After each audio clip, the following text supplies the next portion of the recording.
welcome back to the Reverse Redaction. This is another season. We're back, and we want to talk about the Truman Show today. I'm here with Teagan McKenzie. Teagan, what is the Truman Show about? You just recently watched it again, fresh. I did too a couple of days ago. But how would you summarize it? I'm curious to hear that. The Truman Show is a show about a guy whose life is a show. Everybody's seen the Truman Show. There's not going to be anybody watching this who's never seen the Truman Show. But it's a guy. It's Hollywood talking about itself, right? So there's a guy. He lives on a movie stage, and he has his entire life. And the first half of the movie, you get to see it limited from his perspective, how weird it is to live on a movie stage your entire life. And then the second half of the movie, it starts pulling back more and more, and you see that production that actually goes into making his life a TV show that airs 24 hours a day. And the fun part of it's a funny movie. The fun part about the first half of the movie is seeing the kind of cracks in his world as he sees them. And you get to see weird things like he runs up to an elevator and there's no back on the elevator, and there's just, craft services back there with like scones and grapes and whatever. And he's like, what is that? He's freaking out. And everybody's like, don't worry about it. Don't worry about it. But the first thing that happens is that a camera falls out of the sky and lands on the ground. It's a light. Yeah. Or a light. That's right. Yeah. So part of it, there's a giant light kit, and that stuff, a person who likes movies, that stuff is the fun part in the first part of the movie, because you get to see how it's lit like a TV show. So the actual production of the movie, they mirror what the production quality of an all-day live sitcom would be like. Yeah, I want to come back to that because there is that aspect of it that struck me as I was watching it. But something you said, the fact that it was funny at the beginning, and it sort of has funny things. I think the choice of Jim Carrey was particularly genius in the fact that he was a comedian up until, he was fairly, this is back June 1998, I think, and he hadn't done any serious roles at that point. Of course, he had in his career. Done a ton? Was it before Eternal Sunshine of the Spotless Mind? Yes. Okay. It was. Yeah. And he's known for The Mask and of course Ace Ventura, and I think that. So here's my hot take on the movie that we're doing this is a hot take show. We just do hot takes. Just the whole time, just hot taking. No, but to reverse redact and go back and look at it, I really think this movie is a huge flop without Jim Carrey. Oh yeah. I think all the acting was excellent, but the premise in general, awakening to reality, was the story itself was mildly pedantic, and his portrayal of the main character, I think, saved it in some ways, because he was able to subtly jump between just going through the motions, being kind of funny, putting on my face, to what is going on around here, or scared. Like at one point I realized this little subtle change was when the dog jumps up on him. It's like, hey, good to see you, neighbor. Yeah. What is this every week? That sort of thing. Yeah. Well, it's a real human moment, right? So up until that moment, every single interaction. So it's down to, at the time the movie's taking place, he's 30. He's been in a movie set his entire life. And even his wife is an actress, right? And you can feel that. You can feel it in the way that all the characters are talking pretty quickly. But when the dog jumps on him, that's not a controlled thing, right? So he's a person whose entire life has been too safe, not real, fake up until this point. But when a dog jumps up on him, that's a real thing. And so they play up that moment in the way that they do that scene right there. And it's great. It's a great choice, because it shows how even something as small as a dog jumping up, right? I mean, everybody gets surprised sometimes by a little thing that happens like that. But the way that it lingers over and the way the Jim Carrey action responds to it, you get this feeling of, oh, he can't even, like, even a dog jumping up, he's like, what is happening to me right now, right? Even something as subtle as that, that's a real human moment, is not something that he is existentially prepared for because he's been living in a prepared life. Well, and almost constantly cultivated as an actor, even though he doesn't know he's an actor, right? You're right, yeah, right, oh yeah. Which is, I thought he played well, and I do think that the timing of the movie was really good. The way that they, just how everything sort of unfolded, showing a little bit at the outset, showing you know, breaking the fourth wall of that place, you know, the studio, showing the studio, so that you don't just go in thinking, what the heck are we watching? You know, well, I mean, somewhat you do. You think, what is that studio? But you know that that he is, I guess they tell you as you go along, you know, from the perspective of the people that are watching. And that's another thing that makes it, I thought, was a great choice by the director, is to go along. You kind of feel like the viewers of the show. I kept telling my son, like, this is, because Asher and I watched it he watched it for the first time, and I wanted to show him. He loves Jim Carrey, and it's funny today. Kids don't just, you know, rent a DVD or video. You know, they'll see like clips on YouTube. That's how they get to know. All of us do get to, you know, see all these things, clips, and so he just knows Jim Carrey from his best clips. So obviously, he loves Jim Carrey because Jim Carrey has. If any actor should be digested in clips, particularly humorous ones, though, right? oh yeah, Like, yeah. The comedians, like Will Ferrell is one of them that I can only take in clips. I can't You're right. stand, Yeah. You know, by the end of the movie, I'm like, I like the clips better. So, but to get back to the Truman Show, what I did notice is the enormous set. What I didn't realize the first time is how big and how complex. I guess when I was watching it as a young man, I wasn't thinking about how much money went into this. One of only two man-made objects visible from space. That's right. The ninth wonder of the world, or something like that. Yeah. But I guess now I'm thinking about, you know, we talked earlier about how billions is not the same as it used to be, but this was, I mean, in 1998, the enormity of this whole project. Today, I don't know. I think we could sort of understand it, especially if the government was involved. But you know, you think of Google sort of having a similar setup, but back then, I think of Tyler Perry having a similar setup. He's sort of just always a character. Good point. But what were some of the things that you took away viewing it again that you hadn't really realized the first time? Well, I think there were two distinct impressions I was left with after watching the movie, and I think it's worth saying that it is a good movie. I mean, it's not just riding on its reputation. I mean, it's just still a pretty good viewing process, and it's a very. It held up. It held up, yeah, it held up, and it's a formulaic Hollywood movie.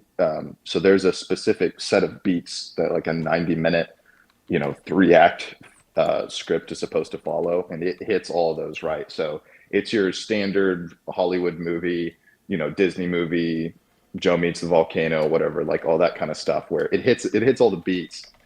So it's not you're not coming away with deep thoughts and reflections about the nature of things from the structure of the movie. It all comes from the premise, right? The premise is everything that you're going to get something out of. From the premise, there were two things that I thought about a lot, and one is the one that everybody notices, and it's the central thrust of the movie. So you can't help but think about it, which is that Jim Carrey's Truman is a character who is living always on camera, right? He's always Mm-hmm. framed. He's always being watched by somebody. And this is an easy point to take away from the movie because now we've just voluntarily done that to ourselves. Like when Facebook came Mm. out, we just all Trumaned ourselves for some reason.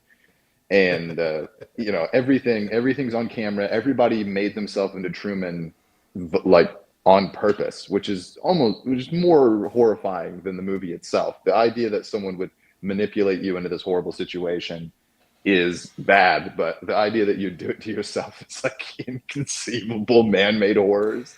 But Well, I whatever, mean right? that is. I mean, I have had the thought that it is possible someone could make money by just continually live streaming themselves on YouTube, right? Oh yeah, yeah. Well, that was, you remember Has anybody Periscope? done that? Periscope didn't make it, but that was that whole thing for a little while. Was just it's always, the camera's always on. Um, yeah, it's the point is the exploitation, right? Yeah. That's fundamentally what the crime that's being committed against Truman is that his life is being used, and human lives are not Yeah. something that you use. To use a human life is wrong. And again, we have this in spades. I was doing the thing that everybody does recently where you go on Facebook and just check on people. I've only done that like 3 times in my life because I was too young. I was 7 years old when Facebook came out. So sorry. But so anyway, I haven't done that very often, but I was doing it. Facebook sent me an email. They're like, you want to give us all of your life information so we can sell it? And I was like, no, but I will look at my friends who have done the same thing already. And so I was skimming over people's profiles, and it's interesting, a lot of the stuff from back when Facebook was hot for like the first 10 years it was out was still up. But people I know that were prolific Facebook posters back in the day, all they're doing on there now is posting professional stuff. Like it's all LinkedIn at this point. Interesting. And that to me that's a good development. I'm happy that we've got a little bit of social hygiene built up, and at least now we're a little more aware of how horrible that is. The problem is that now people are aware and do it on purpose. So the our exploitation with cameras of our own lives Mm. is only getting worse. I mean, the this is the mommy vloggers thing. This is the people live streaming. This is mukbang on YouTube where people eat too much food. You never Oh heard of yeah, this? yeah, Okay, yeah. yeah, Yes, that whole thing. yes. It's all exploitation. It's all doing things with your body that you shouldn't be doing. And filming it for people, and that's supposed to be entertaining. And this is the whole OnlyFans thing too, right? I mean, that's what all of this is. It's all choosing to do horrible things to yourself. And if you had talk about the Truman Show, if you had any doubts that the point of it is supposed to be exploitation, there's that killer line where they're interviewing the creator of the show in the back half of the movie, and he ends the interview by saying, "I believe that we are still going to achieve the first on-air conception." And you're like, oh, I Yeah. thought you were a horrible piece of garbage, but at least the script is letting me know for sure that you're a piece of human filth, and that's what you're trying to do Well, to people.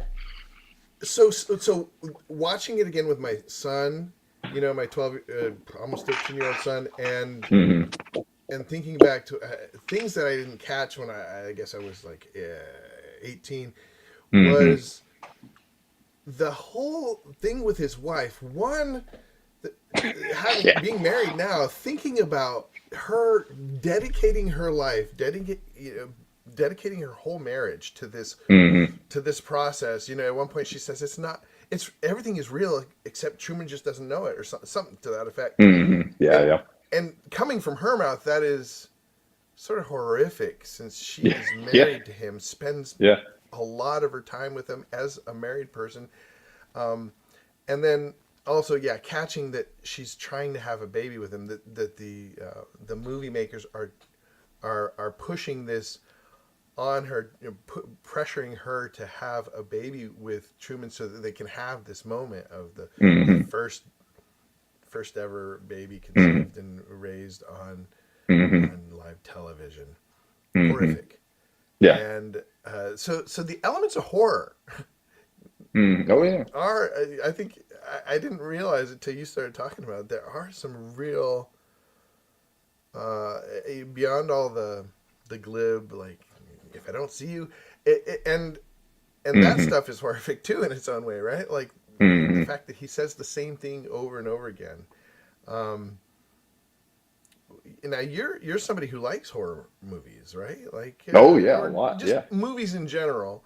But Hmm. so so tell me about, is this a horror movie? No, no. It has, like I say, it's a comedy too, right? And then there are horror Yeah. comedies, but this isn't that either. This is a It's not movie even a about. dark comedy, I guess. Is it? Would you No, consider it a yeah, dark it's not. comedy? No, it's not that dark. Well, for one thing, it doesn't. The movie itself doesn't actually have any kind of exploitation in it, right? Yeah, So a lot of horror movies are that's marked true. not just by the feeling of fear, but about different ways of exploring things that give the audience a sense of transgression, right? A sense Mm, of I shouldn't be a watching this, participation in the a transgression. Yeah, participation in a thing, right? Yeah, exactly. And so yeah, the Truman Show in the movie, the on air show that everyone's watching, right, is exploitative, but the movie is careful not to do that. Like the movie could have had a moment where it shows Jim Carrey naked on screen with his fake wife. You know what I mean? Like they could have yeah, shown in the movie the horrible things that the TV show is talking about showing, right? yeah, But they don't do it, which is good because then yeah. they could have pushed the button a little bit more about okay, we're just as bad as the audience, but that's not what the movie's about. And the movie is much Right. better that they don't do that, that they don't try to leverage. They clearly understand exploitation of taking advantage of somebody, right? But Well, they don't actually do it. and I think to that point, that brings me to the other thing that I feel like there is a religious aspect to this in the sense that I mean, not the directors, the real directors, but the directors in the studio. What's his name? Ed. Um, who's the main guy there? His name Christoph in from the movie, yeah, Christoph in the movie. yeah, yeah. He I couldn't forget that because his name is Christ, and then he talks out of the sky. And he's like, see, Truman, yeah, I'm the director. and he's trying to make it a wholesome place, right? There's a Hmm. obvious. He talks about how it's way better in here. Yeah. I've made it good in here, and Hmm. out there is chaos. Out there is pain, and Hmm. there is a theme of control for the sake of righteousness, Oh or at yeah, yeah. least uh, for the sake of somebody's view of righteousness, Yes. Yeah. and it's not so much like Stepford Wives, there is a little Yeah. bit Yeah. of feeling like that, but I like the fact that they made it sort of like 1950s feel, Hmm. Hmm.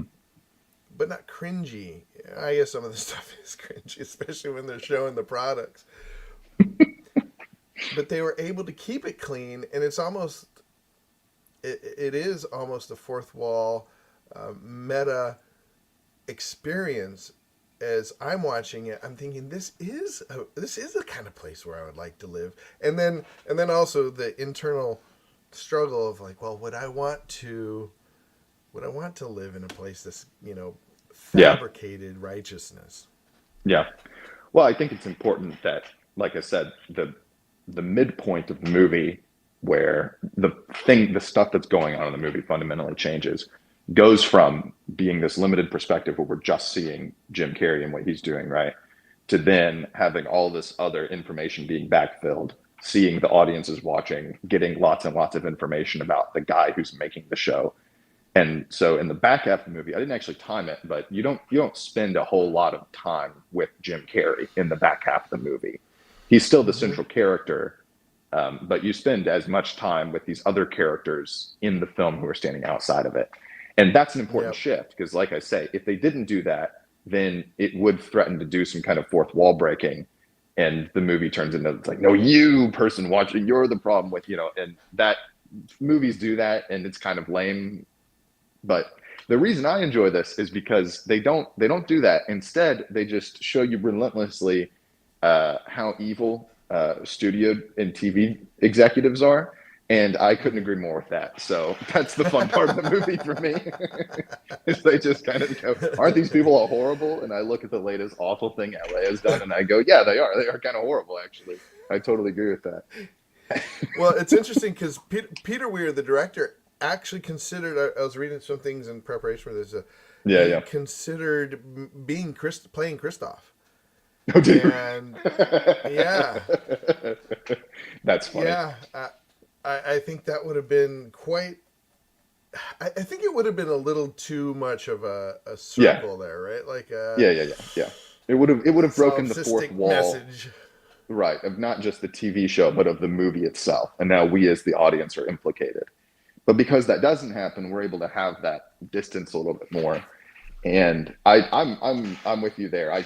To me, that was the part of the movie that the other part of the themes of the movie that stick out, which is the fakeness of the world, right?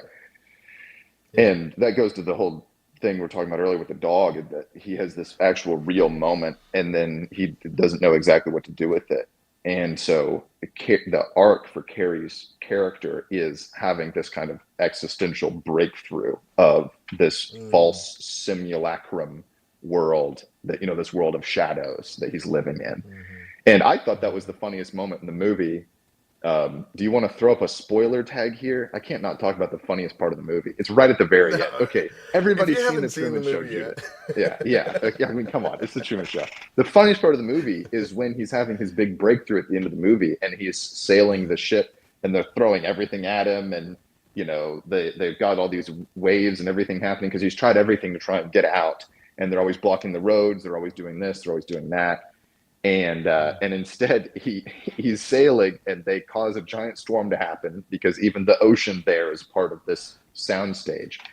And then finally he breaks through this giant storm, and he hoists this, the sails up again. It's not sailing anyway. And he keeps on sailing, and then there's this great moment where the boat crashes into the edge of the soundstage, and it has this sound that plays that is the dumbest, like, Foley made sound you could ever. It's like a crunch and like a glass break, and it's the funniest sound that they could have played right there.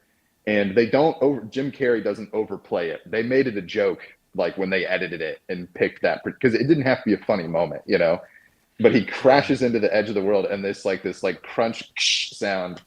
And then he stands up and he starts looking around, and he's like, I've made it, and it's his big breakthrough moment. But I could not stop laughing whenever that boat crunched into the edge of the world, because it's absurd, right? Well, it was a part of the movie that really stuck with me. Oh, yeah. I only saw it one other time, actually, even though it's one of my favorite movies. I guess it can't be one of my favorite movies, but it's a movie I hold in high esteem. But that is the part. That's one of the parts that really stuck with me, and I was waiting for it as I was watching it with my son. I was waiting. Were you really? Because I was looking for the wall. I was looking as he's going in the water. I was looking, where is the wall that he's going to hit? And it was still surprising to me, because they do it's a seamless job of having this painted wall, painted like the vista of the sea or something, and then it just goes dunk. Yeah. And one of the themes that I come back to is the comedy has a lot to do with surprise, and leaning on that surprise element in this show. I think there are, and that I go back to the timing of it. There were just things that didn't the set filled the world that they built, and the world that people built. It all felt lived in, as they say. It felt, even though it was completely fake, there was something believable about everything. The acting. Yeah, you could imagine a TV studio doing something this awful. Yes. You're like, yeah, they could do that, and then Yeah. Well, the plausible reality of the whole thing for Truman um, there's no movie without that, right? And it's Yeah. the most entertaining part of the movie is just the first part where you see him interacting with this fake world that he's in, right? And as he starts to break through it a little bit, that's the stuff where they try to connect it to a larger theme there. And I think that some of it lands and some of it doesn't. So they're trying to land with this larger theme of the existential reality, breaking through, all that kind of thing, right?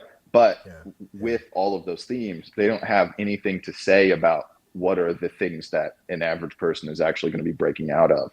And so even though they work up to that point, they don't actually say anything about it. I mean, there's a little bit of like Fight Club in there. It's like, okay, your kind of dead office job, you know, and then there's a little bit of Hmm. like Hunger Games in there, everything that is on camera, that the exploitation stuff we're already talking about. There's a little bit of Hmm. some of that going on, but which the world is actually breaking out of.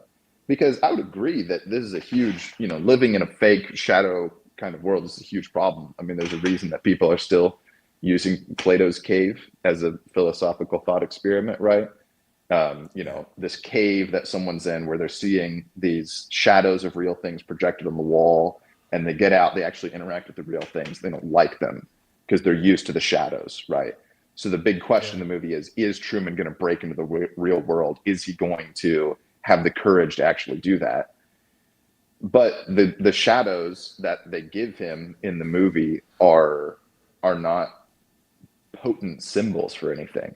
Like one of the problems that we have nowadays is this safetyism culture. Hmm. Everything has these warning labels on it. Um, you know, risk taking is disencouraged. All this kind of thing, right? And what the movie tries to say that his big aim for getting out is going out to this island, travel, true romance, right? But the problem is those are standard Hollywood kinds of themes. You've brought us all the Yes. way here to talk about how awful TV executives are and how fake everything is that American culture is Yeah. producing in mass media. And then the thing that you say we should actually want is the same stuff that mass media is always telling us we want. It's like, yeah, okay, you really thought about it, didn't you? I think that when I was thinking back through the movie, in preparation today, that is the thing that struck me. Like I was saying, there's a banality. There's something pedantic about the idea of him just trying to get out to find this true love or his girl. Yeah. Yeah, there's nothing real complicated about it. There's nothing really complicated or challenging about really the Mm-hmm. whole story. The thing that makes it endearing, I think, I think the play out of sort of the relationship with the viewers, right? Like the Yeah. viewers are a character in the movie. Mm-hmm. The two security guards, the lady, the waitress, The we Japanese start family. yes,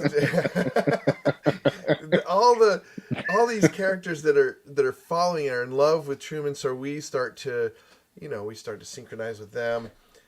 I think that without the pacing, the excellent pacing, the good acting, and of course Jim Carrey's just charisma and subtle ability to navigate this whole thing, I think that it would have been we wouldn't be talking about the Truman Show right now. No, no. Yeah, no, there's nothing. No, there's nothing like that.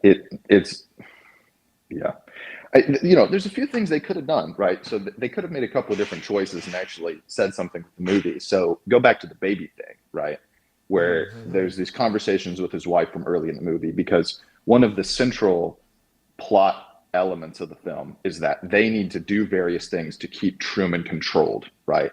Like I say, there's real Fight Club kind of stuff going on there Yeah. about how, this banal, pointless, white collar insurance salesman job, and so they engineer a couple of things that are pretty successful.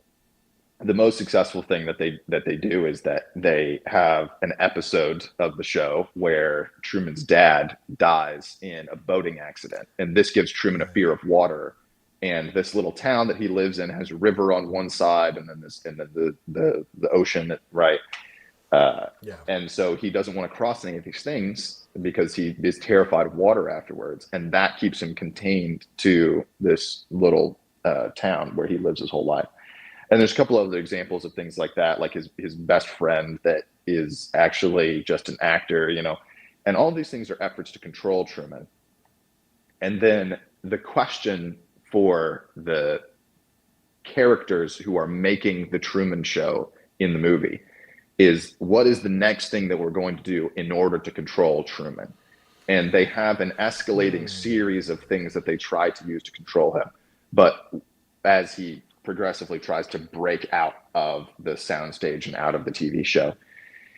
But before they get into all of those things, like you said earlier, one of the things that the thing that's held out in front of the audience as this is the next thing we were gonna do, right, is Truman having a child with his actress wife, which is insane that she would sign up for this, right? I mean, it is really trying to take the exploitation to the next level here.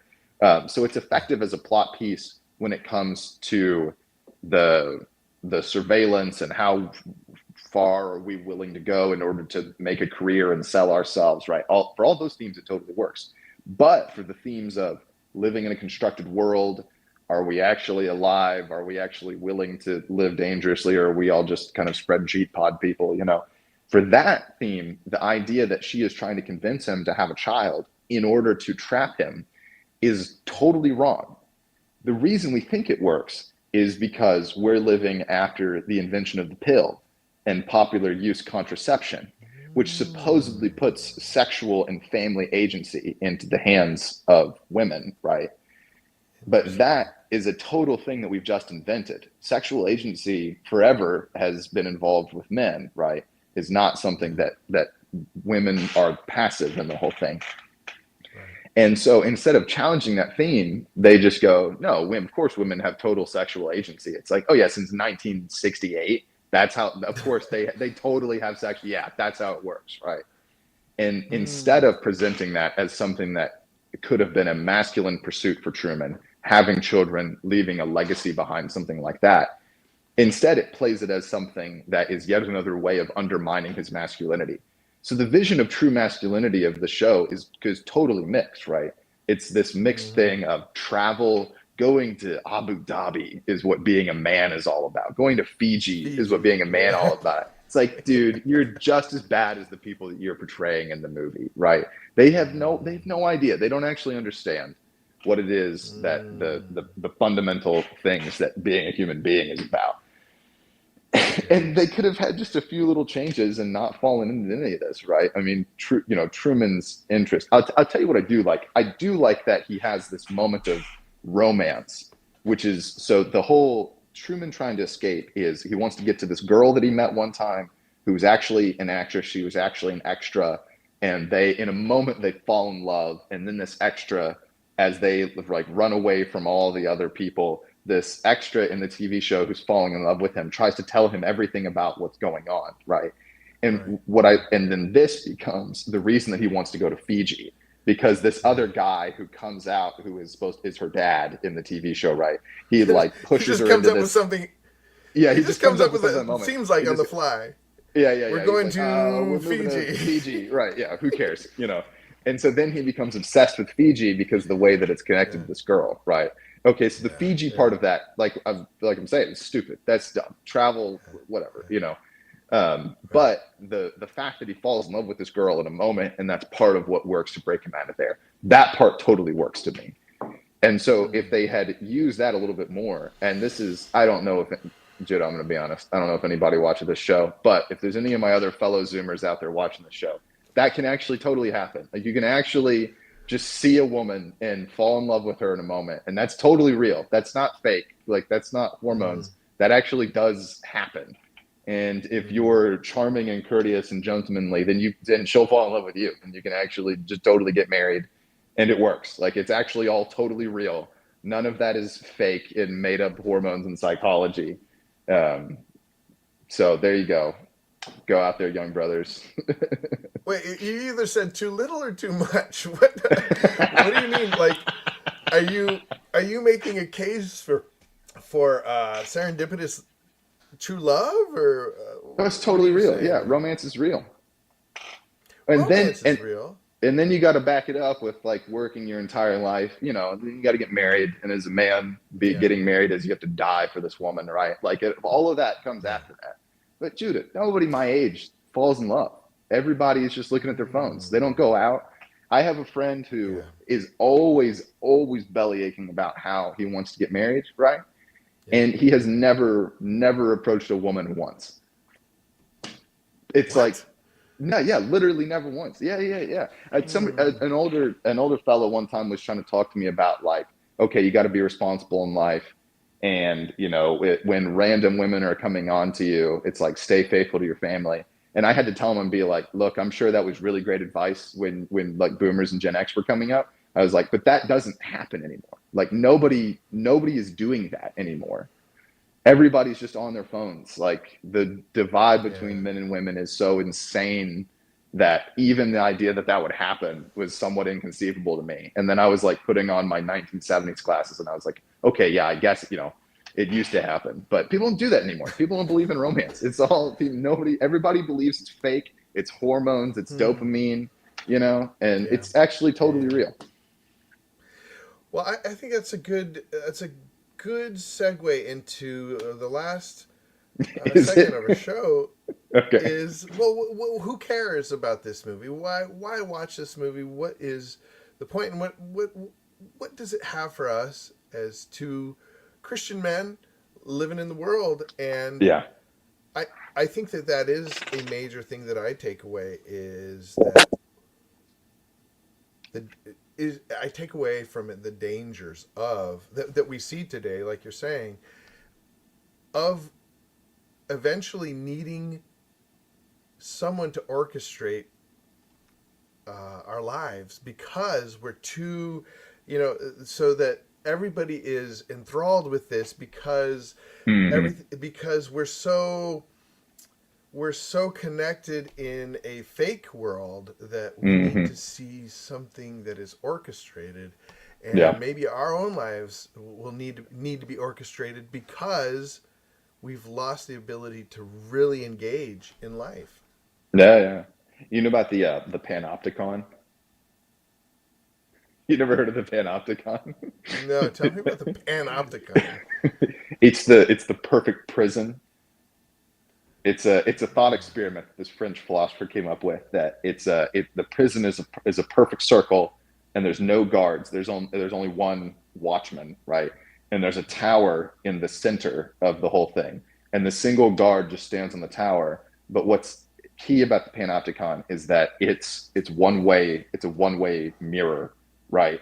So he's standing in the middle, but nobody in the giant circle can look and see what direction he's looking at any moment. And so every prisoner in the big circle with the tower in the middle has to act as if the guard might be looking at them at that moment, but they don't know if he is or not, right? And supposedly it's the perfect prison because the argument that the guy is making is that if someone is going to be watching you, then you're going to be on this like fake behavior, right? Um, Yes. and I think that this whole attitude towards reputation and being in public is totally wrong. I couldn't. The funny part about the panopticon is how silly it is, right? I mean, I don't agree with it at all, because our reputation, right? Our public selves are actually really us. It's not Hmm. fake me, right? It actually is really me. Hmm. Now that's complicated with something like the Truman Show, because there's a hint in the Truman Show of like, I want to be my private self, like whatever's deep down in here is really who I am, right? And they're just Hmm. wrong about that. That's not true, whatever is the basest kind of unfiltered desires is not really us. I don't, unless you think it is, but I don't buy that way of looking at the world at all. Well, I do think that there's a deeper authentic aspect to all of us that is hidden. I forget who the philosopher talked about. Like we just play in the puddles, because Hmm. we're afraid of the deep end. We're afraid of Hmm. going deep. We're afraid of ultimately failure. And there is something about voyeuristic exposition, Mm, manipulation of all that, exploitation of yeah. that self-exploitation that I think, I mean, even what we're doing now, as we're talking live, there is something that at least lends itself to playing in the shallow waters, and not really going deep because we're able to sort of mask it over. Like, what they say about, like, men will often laugh things off so that they don't have to actually face it, that sort of thing. Or people in general will just laugh things off or make a joke of something so that they don't have to really deal with it. Like that aspect. Not that they're not the true self when they're laughing, as opposed, Yeah. but that there are levels of depth of reality that we can face. Right? Don't you agree? Well, the whole question of authenticity and authenticity, right? Which are we being authentic or being inauthentic? Is a huge Mm, question. It's one that people think about all the time nowadays. And I think that a yeah. lot of that, I think that a lot of those questions come they come about naturally. I mean, this thing about Plato's cave, right? Like I buy Mm, that there's a realer world than the one that I might be experiencing right now. But there's two directions that whole thought experiment goes. So it's a question about the relationship between um, about the signs and then the real thing, right? So in the Truman Show, there are these signs of the real world, but it's not actually the real world. And they're talk about thought experiments. There's another one that goes, okay, you're Truman, right? How mm, real, or how not how real, how good does the fake world have to be before you take the fake world over the real world? How good right. does it have to Right. be? And unless someone is astonishingly shallow, which those people are out there, almost everyone says, I'll take the real world, bar nothing. And you're like, even if in fake world, we're like injecting, pleasure, dopamine and hormones straight into your brain, it's like, yeah, even then you'd rather have the real world than the fake world, right? It's the whole idea of the Matrix, right? Like, Yeah, you're right, they right, never right. Yeah, accepted that's the another one. Matrix until, yeah.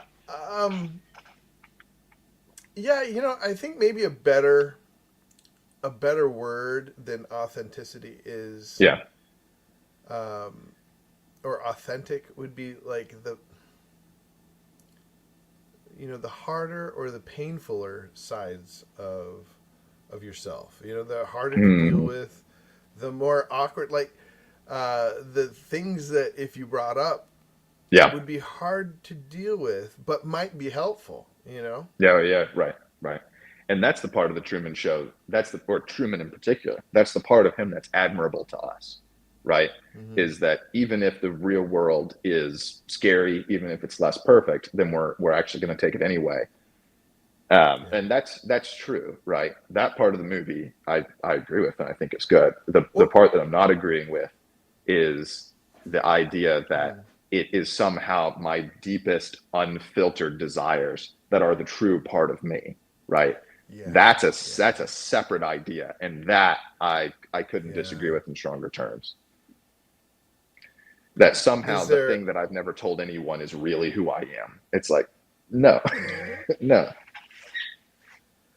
No, and it actually gets into. I mean, in some ways, it's something that I've been thinking about in terms of, in terms of transgender and similar things Yeah. to that. That my inner feelings are my true self. There are things that if there are there are dances that we have to do with other humans, right? And with, Hmm. I don't know if we have to. We don't have to dance with God. We don't have to dance with the triune God in that way. In a way that we do dance with the triune God in the sense that we can reveal everything, and He sorts it out for us. Hmm. But But with people, I do think that there is a dance we have to do that is careful, that Hmm. is appropriate, that is scripted in some ways um, because we because there's a such thing as order, and there's a such thing as um, beauty, and there's Mm-hmm. such thing as ugliness. And I think these when we relate to each other, there needs to be, um, if we reveal things randomly, right? Let's just say if we reveal Mm-hmm. dark things randomly, to be able to relate to that is hard. It may be impossible. If somebody is communicating, they have to communicate in a logical and acceptable way, right? Mm-hmm. Yeah. In Yeah. order, I mean, communication is the most important thing. I mean, that's what relationship is. Yeah. And if we're saying absurd things, if we're breaking definitional Mm-hmm. things, right? Mm-hmm. Mm-hmm. And we're saying things that don't make sense, and we're living things that don't make sense, I think we're asking for a lot of chaos in our lives, right? Yeah, literally. It's what you're doing. It's like, oh, Yeah, I painted the house red and now it's red. It's like, yeah, I refuse to make sense. It's somehow my stand that I'm going to be chaotic and useless. And it's like, oh, now your life's chaotic and useless. Congratulations. What do you think was going to yeah, happen? No, yeah, and two, our relational selves are a true self. Like they are actually us, right? It's not a fake thing. I this thing about putting on the mask with other people and all that sort of thing, right?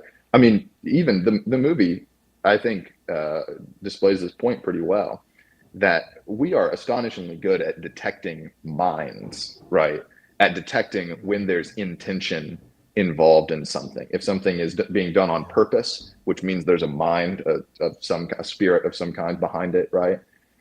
As opposed to it just being something that is happening, that we don't see the larger picture to, right? If we detect intentionality to something, then we lock onto it pretty quickly, right?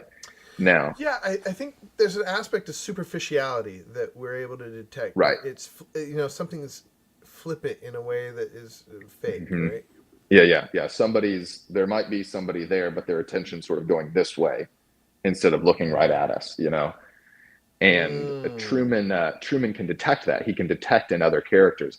To me, it's the best moment in the movie, when he's in the middle of something, of a nervous breakdown, and he's struggling with his wife in the house, and they get into a tussle with this dumb kitchen tool thing that she bought earlier in the movie. That's one of these product placement products, and finally, and she grabs it and she's pointing it at him, and then he grabs it and he holds her and he's restraining her, and then she looks up at a camera and yells, "Can't you do something?"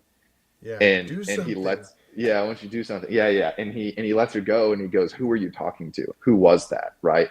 And he can Yeah. tell that that she was not engaging with him directly, that she's engaging with some other person over here, right? Well, that's an interesting thing. So, so maybe what you're saying, and I like this, is the idea that what we call fake or inauthentic is really uh, somebody's. I guess how would you say it?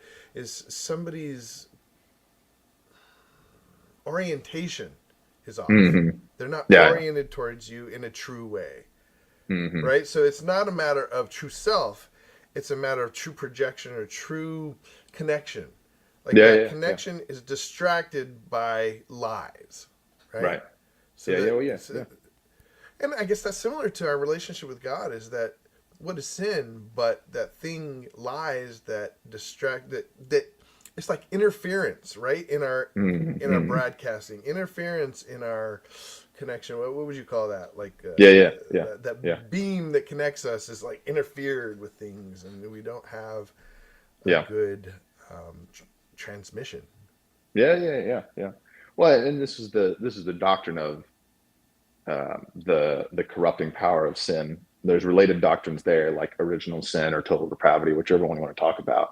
But the idea is that it corrupts our ability, either our things we've done that are wrong, or the things that someone else has done that are wrong that affect us, right?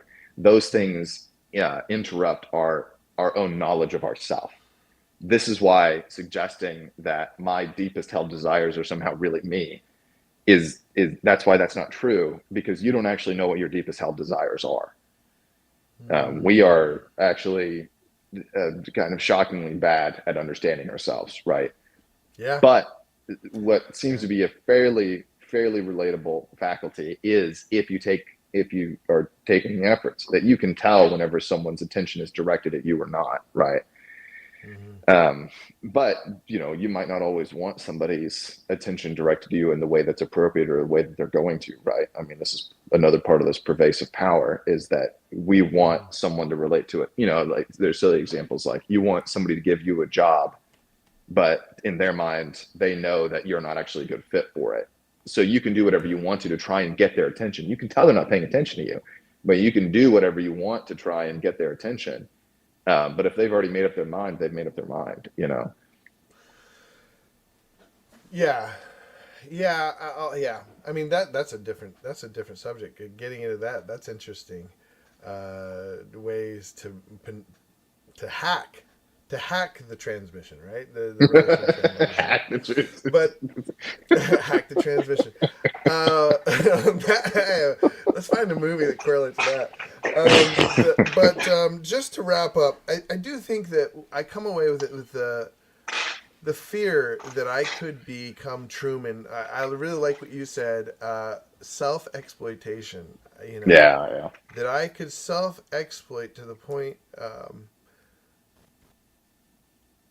to where I am, what they say, if you're not paying anything, you're the product or whatever. But a fear that my family and I are becoming, are selling our eyes, if nothing else, our time, our attention, like we're talking about. Yeah. We're selling our attention to Moloch, rather than each other and God. Yeah. Yeah. Anything to add to that? Dude, I could sit here and talk for 4 hours. You're the one that's got a show going on. I'm going to leave this conversation and continue doing exactly what I'm doing right now. Whatever you want to end it, brother. Well, I love you, Teagan. I wanted to have Teagan on, and maybe, I think, on a more regular basis, too. Hopefully we'll continue our discussions if you're able to, and I'm able to, once a week. Teagan is a curator at our church and just one of the most fascinating people I know. One of the most learned and intelligent people at his age that I've ever seen. My kids thought you were older than I was when we all hung out together, and not because, I mean, mainly because you have a just such a wise aura about you, and I like having you on to talk about these things. This is painful. I wouldn't have come on this show if I knew you were going to be nice to me like this. We're not going to do that again. It's at the end of the show. Nobody's watching. 53 minutes in. Oh, man. Shoot. But it will be clipped. So, anyways, in next week's episode, yeah. So, but we'll end it here, and we'll see you guys next time. All right, peace, brother. Day. And don't get off yet. I'm just gonna end the stream. Okay. Thank you, everybody, and have a wonderful, well-connected. That's not what I'm looking for. It's just bye.